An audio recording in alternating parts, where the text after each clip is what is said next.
देखिए हमारे पास इस हमारे 5 झूरी होते हैं।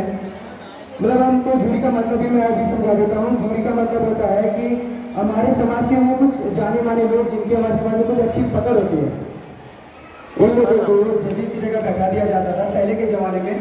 और वो जजिस की जगह पे फैसले लिया करते थे। पंचायत की तरह ही होता था, लेकिन पंचायत से थोड़ा उच्च स्तर पर। तो देखिए कि उनकी जो पत्नी सिल्विया है वो उनसे थोड़ा दूर रहने की कोशिश करने लगी, उनकी बातों को अवॉइड करने लगी है। मैं बताऊंगा ये आगे कैसे होता है, ठीक है। तो उसके बाद वो उनकी बातों को सीरियस नहीं लेती, उनको अवॉइड करने लगती हैं। इन सब को लेकर उनकी जो मतलब आपसी झगड़े होने लगते हैं कि ऐसा क्यों हो रहा है। धीरे धीरे इतना ज़्यादा बढ़ जाता है, लेकिन नानावटी इन सबको नज़रअंदाज कर देते हैं। इन सबको कम करने के लिए बहुत कोशिशें करते हैं। एक दिन 27 अप्रैल वो इन सबको करने के लिए एक मूवी देखने का प्लान करते हैं। तो इससे उनका जो पत्नी उनके आपसी लड़ाई झगड़े कम होंगे। 27 अप्रैल शाम 3 बजे की उन्होंने फिल्म की टिकटें ली। 12 बजे जो वो अपनी पत्नी सिल्विया को इस प्लान के बारे में बताते हैं, तो उनकी पत्नी पहले तो उनकी जो पत्नी होती है वो जाने से मना कर देती है। कारण उनमें वापस से लड़ाई झगड़ा मतलब बहस शुरू हो जाती है। और ये बहस इतनी ज़्यादा बढ़ जाती है कि आखिरकार जो नानावती को पता चलता है कि जो उनकी पत्नी सिल्विया है उनका अफेयर उनके एक खास दोस्त प्रेम ओझा के साथ चल रहा है। प्रेम ओझा और उनकी पत्नी सिल्विया के अफेयर के जानने के बाद वो बहुत दुखी हो जाते हैं। और पहले देर तो कुछ नहीं बोलते, फिर थोड़ी देर बाद बोलते हैं कि अब उन्हें भी ओझा से मिलना है। उसके बाद वो सोफे पर जाके बैठ जाते हैं। इतना सब कुछ होने के बाद भी वो फिल्म देखने का प्लान कैंसिल नहीं करते। उसके बाद जब धीरे धीरे टाइम बीतने लगता है, मूवी देखने का टाइम हो जाता है, 3 बज जाते हैं, तो अपने परिवार से तैयार होने को कहते हैं और थिएटर जाते हैं। थिएटर पहुंचने के बाद वो अपनी पत्नी और बच्चों से कहते हैं कि आप लोग जाकर मूवी देखिए, मुझे एक जरूरी काम याद आ गया इसलिए मुझे जाना पड़ेगा और मैं आपके साथ मूवी नहीं देख पाऊंगा, लेकिन मैं शाम को 6 बजे आपको थिएटर के बाहर से रिसीव कर लूँगा। उसके बाद वो सीधा दूसरे रास्ते से अपने नेवल बेस जाते हैं जहाँ पर INS मैसूर था। वहाँ पे मौजूदा अफसर से अपनी सरकारी रिवॉल्वर लेते हैं और सीधा प्रेम ओझा के घर जाते हैं। और प्रेम ओझा के घर पहुँचने के बाद जो उनके प्रेम ओझा की नौकरानी होती है वो गेट खोलती हैं। जैसा है कि मैं आपको बता देता हूँ, प्रेम ओझा और नानावटी एक बहुत अच्छे दोस्त थे, तो इन दोनों का एक दूसरे के घर आना जाना लगा ही रहता था। जिसके कारण जब नानावटी की पोस्टिंग INS मैसूर पर होती है तो वो तो अपने काम से चले जाते हैं, लेकिन जो प्रेम ओझा वो होता है वो फिर भी नानावटी के घर आना जाना उसका लगा रहता है। जिसके कारण जो नानावटी की पत्नी सिल्विया होती हैं उनका झुकाव प्रेम ओझा की तरफ हो जाता है। इसके बाद जब नानावटी उनके पहुंचते हैं उनके घर, जब उनकी नौकरानी गेट खोलती हैं तो नौकरानी की जो प्रेम ओझा की नौकरानी होती है वो भी नानावटी को अच्छे तरीके से जान रही होती है। इसकी वजह से उन्हें इशारा करते हुए बताती कि जो प्रेम ओझा वो अभी अपने रूम में गए हैं और अपने रूम में गए हैं। उसके बाद नानावटी सीधा प्रेम ओझा के कमरे में जाते हैं। जब वो कमरे में पहुँचते तो देखते हैं कि जो प्रेम ओझा वो अभी तौलिया पहनकर मतलब ओढ़कर अपने शीशे के सामने खड़े होकर अपने बाल बना रहा था। नानावटी को तो अचानक देखकर पहले तो दंग शॉक हो जाता है, लेकिन उसके कुछ बोलने से पहले नानावटी उससे पूछ लेते हैं कि प्रेम ओझा क्या तुम्हारा मेरी बीवी के साथ, मेरी पत्नी सिल्विया के साथ अफेयर चल रहा है।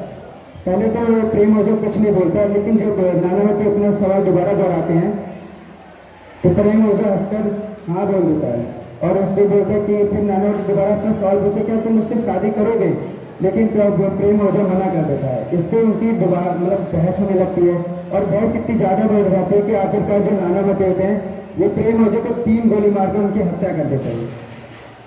इसके बाद वो सीधे पुलिस स्टेशन जाते हैं और अपने आप को सरेंडर कर देते हैं। ना भागने की कोशिश, ना ही कोई सबूत मिटाते हैं, अपने आप को सरेंडर कर देते हैं। उसके बाद ये केस जूरी डेलिब्रेशन रूम में जाता है। अब हम देखेंगे जूरी डेलिब्रेशन रूम में जो हमारे जूरीज होते हैं वो क्या फैसला सुनाते हैं।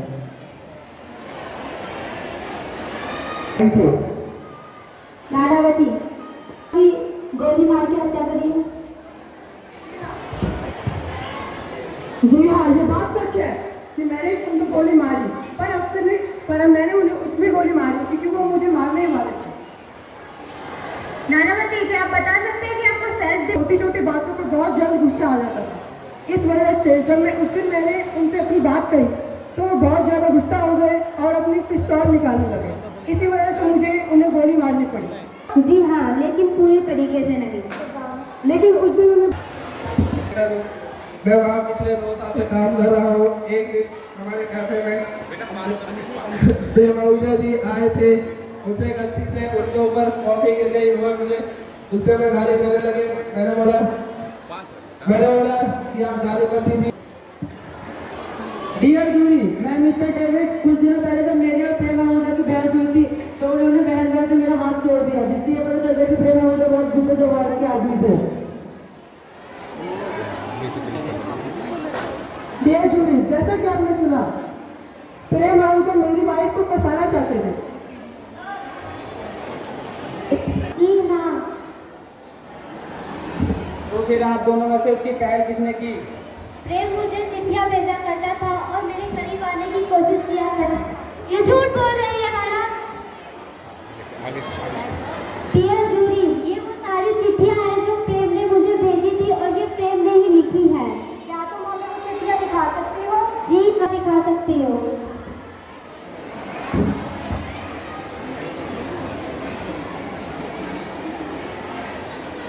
मैम, क्या ये राइटिंग आपके भाई प्रेम आहूजा की ही है?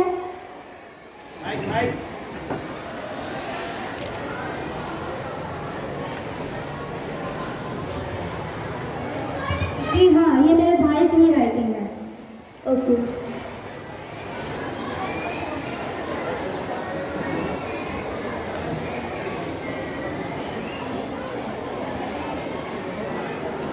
ये पता चलता है कि प्रेम ने ही मिसेस सिल्विया को अपनी बातों में फंसाया था, इसीलिए हम नानावती को बेगुनाह साबित करते हैं और नानावती जैसे कि एक नेवी ऑफिसर थे तो इसीलिए नानावती ने गोली अपने सेल्फ डिफेंस में चलाई थी ना, उनका प्रेम आहूजा को मारने का कोई इरादा नहीं था, इसीलिए हम जूरी नानावती को बेगुनाह साबित करते हैं। Thank you. को बेगुनाह करार दिया और उन्हें छोड़ दिया, लेकिन मैमी ओझा इस फैसले से संतुष्ट नहीं हुई और इस केस को हाई कोर्ट तक लेके गई। लेकिन अब मैं आपको बता दूं कि जूरीज ने फैसला लिया ही क्यों, क्योंकि कई नानावती ने गोली मार के हत्या की, बहुत कुछ सबूत उनके खिलाफ थे। ये फैसला इसलिए लिया गया क्योंकि जो लोग थे वहाँ के, एक मैं बता दूं ये ऐसा हुआ क्यों, क्योंकि जो मीडिया उन्होंने नानावती को इस तरह प्रचारित किया कि नानावती ने जो कुछ भी किया सही किया, वो उन्हें एक हीरो की तरह देखा करते थे। उस टाइम पे एक न्यूज़पेपर चलता था ब्लेड्स नाम का, उस जो लेखक थे उस न्यूज़पेपर पे उन्होंने नानावती इस तरह दिखाया कि उन्होंने जो भी किया सही किया। उन्होंने अपनी पत्नी की इज्जत बताने के लिए प्रेम आहूजा को मारा, जिसके कारण लोग नानावती के सपोर्ट में हो गए और आखिरकार जो जूरीज थे वो लोगों के दबाव में आ गए और उन्होंने उनके दबाव के कारण नानावती के खिलाफ न जाकर नानावती के पक्ष में फैसला लिया और उन्हें रिहा कर दिया। अब जब मैंने आपको बताया कि जो मैमी आहूजा है वो उसके हाई कोर्ट तक लेके गए, अब हम हाई कोर्ट में देखेंगे कि हाई कोर्ट फैसला सुनाती है। चलिए पहले स्टार्ट करें।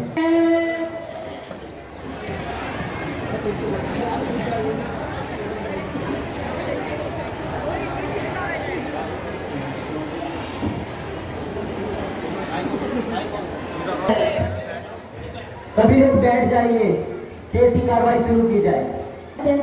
He is a criminal. I want justice.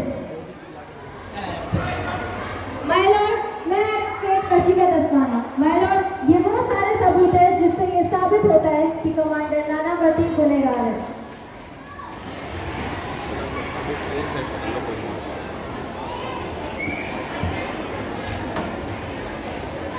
और ये वो सबूत है जिससे कि साफ साफ पता चलता है कि मेरे क्लाइंट नानावती एकदम बेकसूर है।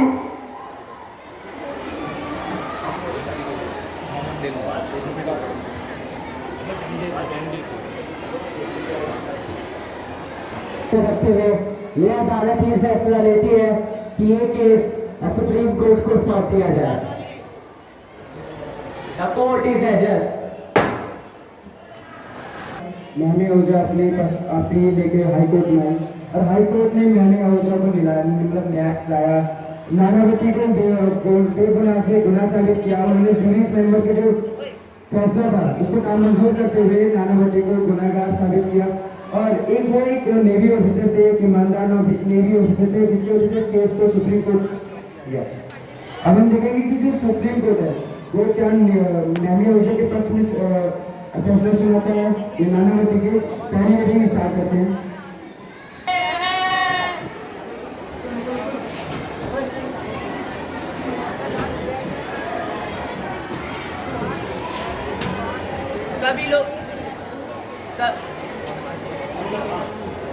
सभी लोग बैठ जाइए। आज हमारे पास इंडियन नेवी की तरफ से एप्लीकेशन आई है। माय लॉर्ड, मैं लेफ्टिनेंट कमांडर पुजारी नेवल इंडियन नेवी की तरफ से कोर्ट से दरख्वास्त करना चाहता हूं कि कमांडर नानावती को पुलिस की बजाय नेवल कस्टडी में आप कौन है? मुझे आपके भाई प्रेम आहूजा की मौत का बहुत अफसोस है, लेकिन अगर अगली बार आपने कोर्ट की कानूनी कार्रवाई में दखल अंदाजी की, then I will hold you in contempt. Sit down. Proceed. Ji sir, तो मैं ये कह रहा था कि कमांडर नानावती को पुलिस की बजाय नेवल कस्टडी में रखा जाए और जब भी उनकी मौजूदगी की जरूरत होगी तो हम उन्हें पेश करेंगे। The Navy is willing to give this undertaking. Any objection, investigation officer? No my lord. My lord, मैं चाहता हूं कि मुझे पुलिस कस्टडी में रखा जाए। मुझे मेरी रैंक या अचीवमेंट्स को देखकर कोई स्पेशल ट्रीटमेंट नहीं चाहिए। Excuse me your honour, I am captain सी पिचेरियन। अगर आपकी इजाजत हो तो मैं 1 मिनट नानावती से बात करना चाहूंगा। इजाजत है। नानावती, अगर तुम चाहो तो हमारे साथ चल सकते हो। नेवी तुम्हारे साथ है और वहां तुम्हें हर तरीके की सुविधाएं दी जाएंगी। जी नहीं सर, मैं अदालत से रिक्वेस्ट करता हूं कि मुझे पुलिस कस्टडी में रखा जाए। This is not option, it's order. But I reject it. तुम जानते हो तुम क्या कह रहे हो, तुम पछताना पड़ेगा तुम्हें। ओके, चार्जशीट का क्या स्टेटस है ऑफिसर? सर मेरी इन्वेस्टिगेशन थोड़ी सी अभी बाकी है, मुझे कुछ दिनों की और मोहलत चाहिए। ठीक है, जल्द से जल्द चार्जशीट फाइल कराई जाए। Okay sir. ये अदालत कमांडर के.एम. नानावती को 7 दिन की पुलिस हिरासत में रखने का हुक्म देती है। The court is adjourn for 7 days। कुछ मतलब अभी पुलिस की कार्रवाई चालू थी, दोनों पक्षों से अपने अपने सबूत रखे गए थे। एक तरफ नेवी नानावती को अपने कस्टडी में रखना चाहती थी, दूसरी तरफ नानावती खुद को अपने आप को कानूनी कार्रवाई के हवाले करना चाहते थे। एक तरफ आहूजा परिवार न्याय की मांग कर रहा था और दूसरी तरफ पुलिस था, लेकिन क्या नाम है दोनों तरफ थे। पहली बार तो पुलिस की कार्रवाई भी जारी थी, इसलिए केस को आगे बढ़ा दिया गया। अब हम देखेंगे कि दूसरी एरिया में क्या होता है। बैठ जाएंगे। कमांडर नानावती, आप इस बाइबल पे हाथ रख के कसम खाइए, आप जो बोलेंगे सच बोलेंगे, सच के सिवा कुछ नहीं बोलेंगे। मैं इस बाइबल पे हाथ रख के कसम खाता हूँ कि जो बोलूंगा सच बोलूंगा, सच के सिवा कुछ नहीं बोलूंगा। माय लॉर्ड, ये है मेरा वकालतनामा।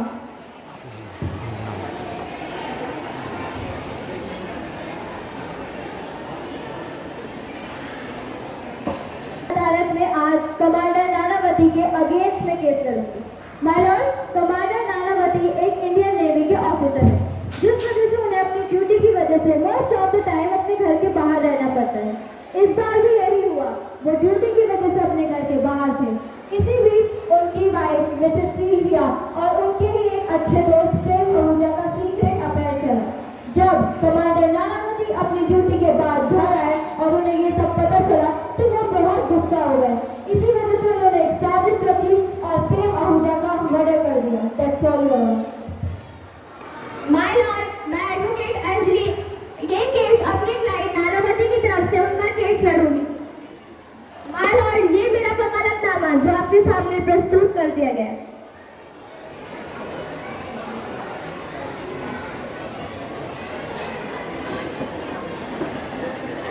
प्रोसीड। माय लॉर्ड, जो बात मिस एडवोकेट कशिका ने बताई वो सुनने में बहुत ही रोचक है, लेकिन माय लॉर्ड जो मेरे क्लाइंट नानावती है वो एक नेवी ऑफिसर है। उनकी शादी मिसेस सिलेब जब अपने ड्यूटी के लिए बाहर गए तो उनकी जो दोस्त थे प्रेम आहूजा, तो जब प्रेम आहूजा को पता चला कि नानावती अपने काम से अपने घर से बाहर गए हैं, तो प्रेम आहूजा मिसेस सिलेविया को अपने प्यार के जाल में फंसाने लगे। और फिर जब नानावती अपने काम से अपने घर वापस लौटे तो मिसेस सिलेविया ने उन्हें सब कुछ बता दिया। उसके बाद जो नानावती थे वो प्रेम आहूजा के घर गए और फिर उनसे एक सवाल पूछा कि क्या तुम मेरे बीवी बच्चों को अपनाओगे? तो माय लॉर्ड, जो प्रेम आहूजा है उन्होंने बहुत ही गंदा जवाब दिया। उन्होंने कहा, क्या मैं उन सभी लड़कियों से शादी करूंगा जिनके साथ मैं सोता हूँ? तो माय लॉर्ड, इसी बात पे उन दोनों के बीच हाथापाई शुरू हो गई। उसके बाद 3 गोलियां चली। जब नानावती को ये एहसास हुआ कि उनसे 3 गोलियां चली हैं, तो उन्होंने खुद पुलिस के हवाले खुद को सरेंडर कर दिया। My lord, that's all your honour. और जो मेरे क्लाइंट नानावती हैं, वो एक ईमानदार नेवी ऑफिसर है। माय लॉर्ड, जैसा कि एडवोकेट अंजलि ने बोला कि कमांडर नानावती एक ईमानदार ऑफिसर है। माय लॉर्ड, मैं इस कोर्ट को बताना चाहूंगी कि कमांडर नानावती ने प्रेम आहूजा की हत्या की है। हत्या करने वाला हत्यारा होता है, ऐसे में हम उन्हें ईमानदार और अच्छा नेवी ऑफिसर कैसे बोल सकते हैं? माय लॉर्ड, जब सिल्विया ने कन्फेस किया कि उनका अफेयर नानावती के दोस्त प्रेम आहूजा से है, तो माय लॉर्ड मेरे क्लाइंट नानावती वो अंदर ही अंदर टूट गए, वो खुद को संभाल नहीं पाए। My Lord, objection my lord. My lord, मैं जानती हूँ कि कमांडर नानावती के समय बहुत मुश्किल रहा होगा, लेकिन इसका ये मतलब नहीं कि वो किसी बेकसूर का हत्या कर ले। ऑब्जेक्शन माय लॉर्ड, मेरे क्लाइंट नानावती और प्रेम आहूजा एक दूसरे के बहुत अच्छे दोस्त थे। मेरे क्लाइंट नानावती उन्हें मारने के बारे में कभी सोच भी नहीं सकते। माय लॉर्ड, मेरे क्लाइंट नानावती उनके घर सिर्फ और सिर्फ उनसे बात करने के लिए रहते, ना कि उनका खून या कोई मर्डर करने के लिए। माय लॉर्ड, मैं मिस एडवोकेट अंजलि से एक क्वेश्चन करना चाहती हूँ। अगर प्रेम आहूजा उनके अच्छे मित्र थे और वो उनसे सिर्फ बात करने गए थे, तो कमांडर नानावती के पास उनकी सर्विस रिवॉल्वर क्या कर रही थी? माय लॉर्ड, मेरे क्लाइंट नानावती एक नेवी ऑफिसर हैं।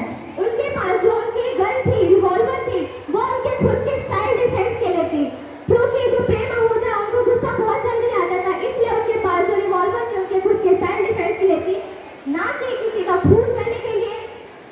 ऑब्जेक्शन माय लॉर्ड, जैसा कि एडवोकेट अंजलि ने हमें पहले बताया था कि कमांडर नानावती के प्रेम बहुत अच्छे दोस्त थे, तो मैं जानना चाहूंगी माय लॉर्ड कि एक अच्छे दोस्त से बात करने के लिए आपको अपने सेल्फ डिफेंस की जरूरत क्या है? मुझे तो लगता है कि कमांडर नानावती सोच समझकर और उनका मर्डर करने ही उनके घर रहे थे। ऑब्जेक्शन माय लॉर्ड, मैं मिस एडवोकेट कशिका को बता दूं कि ये कोई प्री प्लान मर्डर नहीं था। अगर ये कोई प्री प्लान मर्डर होता तो मेरे क्लाइंट नानावती अपने खिलाफ सबूतों को मिटाने की कोशिश करते, जो कि उन्होंने नहीं किया। माय लॉर्ड, बल्कि उन्होंने खुद को पुलिस के हवाले सरेंडर कर दिया। माय लॉर्ड, 1 मिनट के लिए चलिए मान लेते हैं कि ये कोई प्री प्लान मर्डर नहीं था, लेकिन क्या सिर्फ सरेंडर करने से एक गुनहगार के सारे गुनाह माफ हो जाते हैं? अगर ऐसा है तो हमारे देश के सभी गुनहगार अपना गुनाह कबूल कर लेंगे और ऐसे में उनके गुनाह माफ हो जाएंगे। माय लॉर्ड, मैं इस कोर्ट से दरख्वास्त करूंगी कि कमांडर नानावती को उनकी गुनाह की सजा मिले, ना कि बेगुनाह। एडवोकेट अंजलि, क्या आपके पास नानावती को बेगुनाह साबित करने के लिए कोई ठोस सबूत या गवाह है? जी नहीं माय लॉर्ड, मेरे क्लाइंट नानावती को मुझे बेगुनाह साबित करने के लिए कोई ठोस या सबूत गवाह नहीं है। मुझे इसके लिए कुछ और वक्त चाहिए। रिमेंबर दैट एडवोकेट अंजलि, अगर आप अपने क्लाइंट को बेगुनाह साबित नहीं कर पाती हैं, तो आगे आप अपनी अपील नहीं कर पाएंगे। Yes your honour. यह अदालत एडवोकेट अंजलि को सबूत इकट्ठा करने के लिए 25 मिनट तक का समय देती है। The court is adjourned for 25 मार्च। अब हमने देखा कि जो नानावती पहले अपने गुनाहों को कबूल करके पहले पुलिस की कस्टडी में रहना चाहते थे, अब उन्होंने अपने लिए लॉयर हायर कर लिया और अपने सभी गुनाहों को कबूल ना करके उन्होंने अपने लिए लॉयर हायर कर लिया। लेकिन जो उनके लॉयर के पास उनको बेगुनाह साबित करने के लिए कोई ठोस सबूत नहीं होता, जिसके कारण इस कार्रवाई को आगे बढ़ा दिया जाता है। फिर इस थर्ड एंड फाइनल हियरिंग, जिसमें हम देखेंगे कि क्या नानावती को बेगुनाह साबित करार दिया जाता है या गुनहगार। चलिए थर्ड हियरिंग स्टार्ट करते हैं।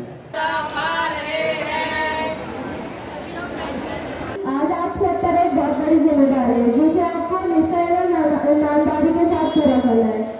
दोनों पक्षों के वकील आपके सामने सबूत गवाह दलीलें पेश करेंगे जिसे आपको सुनने और समझने के बाद फैसला सुनाना है। क्या राज बिलगोरे अदालत में हाजिर है? अदालत में हाजिर है। अदालत में हाजिर है। Yes my Lord. आपने इस अखबार में लिखा है क्या फौजी को न्याय मिलेगा?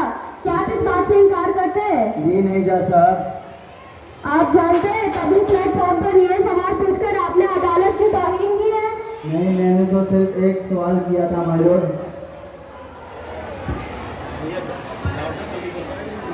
लाइन के एंड पर क्वेश्चन मार्क डाल देने से एक स्टेटमेंट क्वेश्चन के साथ साथ एलिगेशन भी बन जाता है। आपके इस सवाल ने अदालत की काबिलियत पर शक किया है, इसलिए अदालत की कार्रवाई खत्म होने तक आपको कस्टडी में रखा जाएगा। ले जाओ इन्हें।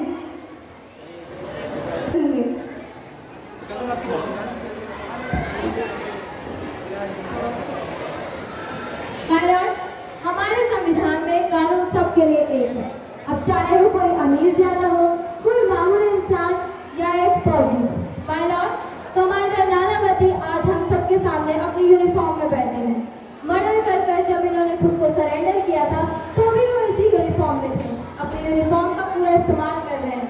बट माय डियर जूरी, आज आपको इस यूनिफॉर्म के पीछे छुपे व्यक्ति की करतूतों को मद्देनजर रखकर फैसला लेना होगा। माय लॉर्ड, कमांडर नानावती ने 27 अप्रैल को प्रेम आहूजा की 3 गोलियां मारकर हत्या कर दी। प्रोसिक्यूशन इसे बिना किसी शक के सारे सबूतों के साथ साबित करेगा। Thank you. डिफेंस और ओपनिंग की आदत है, उनकी बाकी अच्छी बुरी आदतों में से जैसे कि सांस लेना, अपने देश की रक्षा करना, बेझिझक निस्वार्थ भाव से अपना फर्ज निभाना। मेरी क्लाइंट नानावती ने कोई भूल नहीं किया। ये बात आपके सामने मैं नहीं, खुद प्रोसिक्यूशन साबित करेगी माय लॉर्ड। योर ऑनर, यह केस एक हत्या का है। कमांडर नानावती ने प्रेम आहूजा की हत्या की है। हम ये साबित करेंगे कि ये मर्डर सोच समझकर और कानून को अपने हाथ में लेकर किया गया था। माय लॉर्ड, मैं इस विटनेस बॉक्स में कमांडर नानावती को बुलाने की इजाजत चाहूंगी। कमांडर नानावती खड़े हुए हाजिर हो। इजाजत है।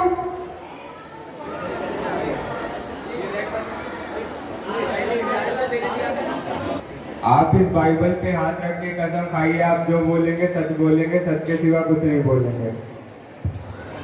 मैं इस बाइबल पे हाथ रख के कसम खाता हूँ, जो बोलूंगा सच बोलूंगा, सच के सिवा कुछ नहीं बोलूंगा। पता चला कि मेरी बीवी सिल्विया और मेरे दोस्त प्रेम आहूजा के बीच में एक नाजायज रिश्ता था। फिर क्या हुआ? यह जानकर मुझे बहुत बड़ा झटका लगा कि ऐसा कैसे हो सकता है और मुझे बहुत ज़्यादा गुस्सा भी आया। फिर मैंने सोचा कि अब मुझे प्रेम आहूजा से बात करनी होगी कि वो मेरी वाइफ सिल्विया और मेरे बच्चों का ध्यान रखेगा। और तभी गुस्से में आ गए क्योंकि उन्होंने मना कर दिया था और आपको गुस्सा आया, आपने पिस्तौल विद रिवॉल्वर ली और जाकर प्रेम आहूजा की हत्या कर दी। एम आई राइट? जी नहीं, मैंने उन्हें गोली मारी जरूर थी पर अपने सेल्फ डिफेंस में। ठीक है, अब आप जा सकते हैं। माय लॉर्ड, अब मैं इस विटनेस बॉक्स में मिसेस कमलाबाई को बुलाने की इजाजत चाहूंगी, जो कि नानावती के घर पे 3 साल से उनके घर पे ही काम कर रही है। इजाजत है। कमलाबाई खड़े हुए हाजिर हो।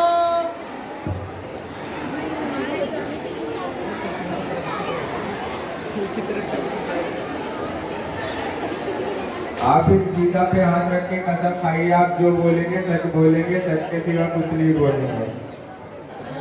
मैं इस गीता पे हाथ रख के कसम खाती हूँ, जो बोलूंगी सच बोलूंगी, सच के सिवा और कुछ नहीं बोलूंगी। क्या हुआ था? मैं तो साहेब के घर थी, मेरे घर क्या हुआ मुझे क्या मालूम। मेरा मतलब है कि कमांडर नानावती के घर पे क्या हुआ था। सुबह सुबह मैडम आई और साहब से बात की और फिर साहब चले गए। तो क्या आप बता सकती हैं कि आपके साहब का रिएक्शन कैसा था? साहब दुखी थे और गुस्से में भी लग रहे थे। कमलाबाई, क्या आप बता सकती हैं कि आपके साहब गुस्से में क्यों थे? देखिए साहब, ये कैसी बातें कर रही है। अगर एक फौजी आदमी अपने मुल्क की हिफाजत के लिए घर से बाहर जाए और उसकी बीवी को कोई और व्यक्ति अपने घर ले जाए तो उस आदमी का जीने का कोई अधिकार नहीं है। अगर मेरे साहब ने प्रेम आहूजा को गोली मारी है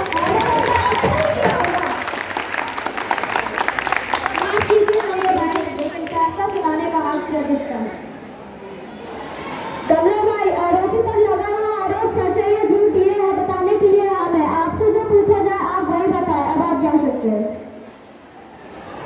बॉक्स में कमांडर नानावती की पत्नी मिसेस सिल्विया को बुलाने की इजाजत चाहूंगी। इजाजत है। खड़े में हाजिर हो।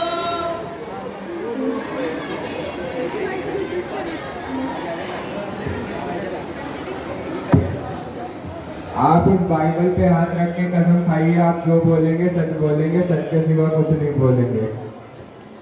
मैं इस गीता पे हाथ रख के कसम खाती हूँ जो बोलूंगी सच के सिवा कुछ नहीं बोलूंगी। प्रेम और ऊर्जा के बीच नजारा रिश्ता था। जी हाँ, मैंने प्रेम से शादी करने के लिए बात की थी पर उन्होंने मना कर दिया। इसी बात से मैं बहुत ज्यादा उलझी हुई थी। क्या आपने ये बात अपने हस्बैंड कमांडर नानावती को बताई? हाँ मैंने बताई थी। ये बात सुन के वो टूट गए थे। टूट नहीं गए थे माला, गुस्से में हो गए थे और गुस्से में उन्होंने प्रेम और ऊर्जा का मर्डर कर दिया। सिल्विया आप जा सकती हैं। सभी कौन से अब मैं विटनेस बॉक्स में प्रेम आहूजा की सिस्टर मिस मैगी आहूजा को बुलाने की इजाजत चाहूंगी। इजाजत है। खड़े में हाजिर हो।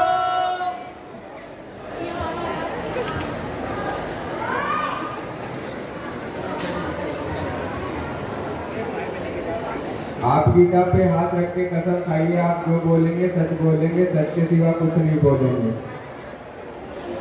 गीता पे हाथ रख के कसम खाती हूँ जो बोलूंगी सच के सिवा कुछ नहीं बोलूंगी। कि आप क्राइम सीन पर मौजूद थी? जी हाँ।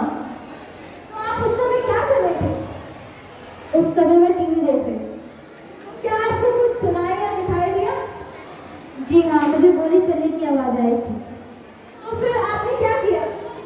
जब मैंने गोली चलने की आवाज सुनी तो मैं प्रेम के कमरे में भागती हुई गई। वहां मैंने देखा कि प्रेम फर्श पर खून से लथपथ पड़ा हुआ है और बगल में नानावती अपनी गन के साथ खड़े हैं। ऑब्जेक्शन माय लॉर्ड, मैं मैगी आहूजा से कुछ सवाल पूछने की इजाजत चाहूंगी। इजाजत है। तो बताइए मिस मैगी आहूजा, क्या आपने अपनी आंखों से देखा था कि मेरी क्लाइंट नानावती ने ही प्रेम आहूजा पे गोली चलाई थी? जी नहीं। Point to be noted my Lord, miss Maggi Ahuja ने अपनी आंखों से नहीं देखा था कि मेरी क्लाइंट नानावती ने ही प्रेम आहूजा पर गोली चलाई। तो फिर आप इतनी श्योरिटी के साथ कैसे कह सकती हैं कि मेरी क्लाइंट नानावती ने प्रेम आहूजा पर गोली चलाई है? एडवोकेट अंजलि, मैं आपको बता दूं, जब मैं प्रेम के कमरे में गई वहाँ नानावती के सिवाय और कोई नहीं था। And I am absolutely sure she shoot my brother and I want justice. Let's मुताबिक आपकी बात को कोर्ट में रखा जाएगा, लेकिन अभी आप जा सकते हैं। चाहूंगी जो कि सरकारी अस्पताल में पोस्टमार्टम इंचार्ज है। इजाजत है। डॉक्टर कर्माकर खड़े में हाजिर हो।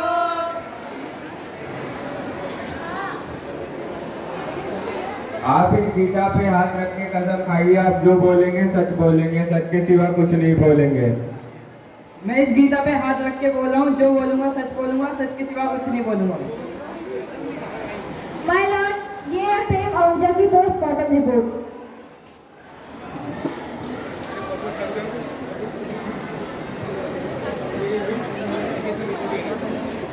रिपोर्ट क्या कहती है?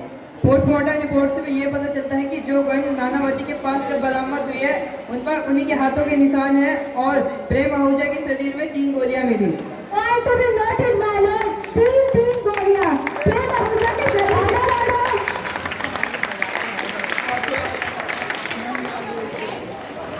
प्रेम आहूजा के शरीर से 3 गोलियां मिली है, यानी कि कमांडर नानावती ने वो गोलियां डिफेंस में नहीं जानबूझकर चलाई थी। अगर डिफेंस में चलाते तो वो 1 गोली चलाते, लेकिन नहीं, उन्होंने 3 गोलियां इसलिए चलाई ताकि प्रेम आहूजा के बचने की कोई गुंजाइश ही न रह जाए। माय लॉर्ड, ये है इंडियन नेवी ट्रेनिंग मैनुअल।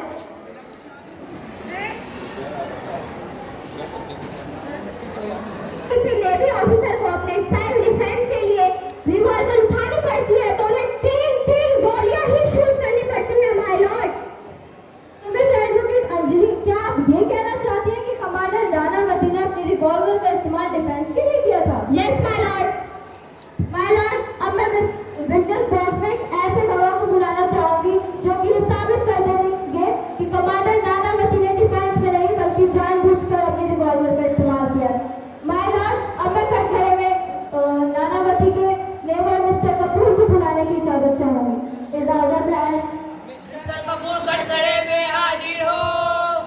आप गीता पे हाथ रख के कसम खाइए, आप जो बोलेंगे सच के सिवा कुछ नहीं बोलेंगे।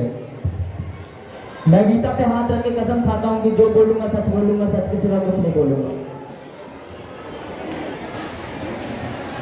तो बताइए मिस्टर कपूर, क्या ये बात सच है कि आप प्रेम आहूजा के घर के ठीक सामने रहते? जी हाँ, ये बात बिल्कुल सच है, मैं उसका पड़ोसी हूँ। तो आपने 27 अप्रैल को कुछ ना कुछ देखा या सुना जरूर होगा। जी हाँ, जब मैं अपने घर में आराम कर रहा था तभी मैंने प्रेम आहूजा के घर से झगड़े की आवाज सुनी, जैसे दो लोग आपस में बहस कर रहे हो। उसी के कुछ देर बाद मैंने गोली चलने की वो बात सुनी थी। तो क्या आप उनके घर गए थे? जी हाँ, मैं उसके घर गया था। तो आपने वहाँ क्या देखा? क्या प्रेम निहत्थे थे? जब मैं वहां पहुंचा तो प्रेम की मौत हो चुकी थी और उसके हाथ में कोई भी हथियार नहीं था। Point to be noted, my lord, प्रेम निहत्थे थे। क्या आप बता सकते हैं कि कमांडर नानावती निहत्थे थे कि नहीं? जब मैं प्रेम के घर जा रहा था तभी मैंने नानावती को अपने सर्विस रिवॉल्वर को लेकर वहां से निकलते हुए देखा था। Point to be noted, my lord, commander Nanavati के हाथ में उनकी सर्विस रिवॉल्वर थी। मिस्टर कपूर, आप जा सकते हैं।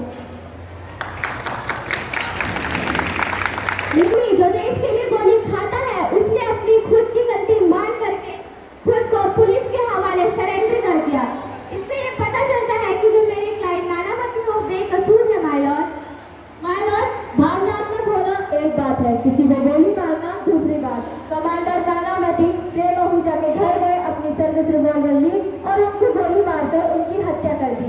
ये एक मर्डर है, कानून यही कहता है माय लॉर्ड। एडवोकेट एंड अब आप कुछ कहना चाहेंगी? No your honour. मेरी रिपोर्ट।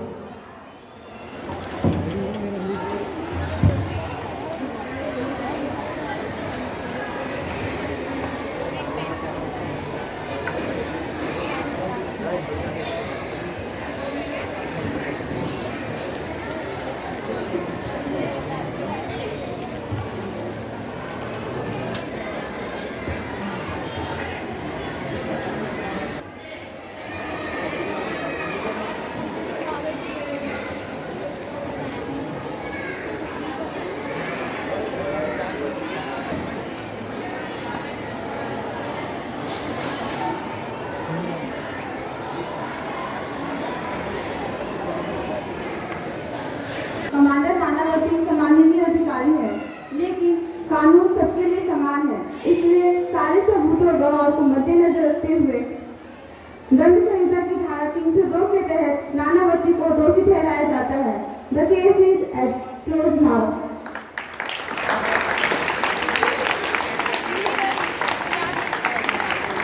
जैसे कि आपने देखा, सुप्रीम कोर्ट ने नानावती को दोषी ठहराया, लेकिन कोर्ट ने नानावती को दोषी ठहराया, लेकिन जो लोग थे, पब्लिक थे, उन्होंने नानावती को अभी भी दोषी नहीं माना था। उन्होंने इनको एक हीरो के रूप में, ईमानदार नेवी ऑफिसर के रूप में देखा और आगे जाकर गवर्नर ने तो इनको छुड़ा दिया था, लेकिन वो अलग बात है। लेकिन फिर भी उन्होंने 5 साल की जेल सही। इसके बाद इस केस ने हमें ये सिखाया, हमारे कानून को ये सिखाया कि कानून को जज्बातों में लेकर अपने फैसले नहीं सुनाने चाहिए, इन्हें सबूतों पर चलना चाहिए। कोर्ट की कार्रवाई यही खत्म होती है। धन्यवाद।